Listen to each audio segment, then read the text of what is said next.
Bu hayvanlara dokunmak bile öldürebilir. İşte dünyanın en zehirli 5 hayvanı. Videoya geçmeden önce beğenip takip etmeyi unutma. 1. Kutu deniz anası. Şeffaf görünüyor ama tek dokunuşu bile kalbi saniyeler içinde durdurabilir. 2. Mavi halkalı ahtapot. Küçük, sevimli görünüyor ama zehri bir insana dakikalar içinde felç geçirtebilir. 3. İç taipan yılanı. Dünyanın en zehirli yılanı.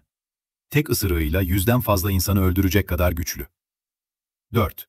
Zehirli ok kurbağası. Parlak renkleriyle dikkat çeker, fakat derisindeki zehir ok uçlarına bile sürülür. 5. Taş balığı.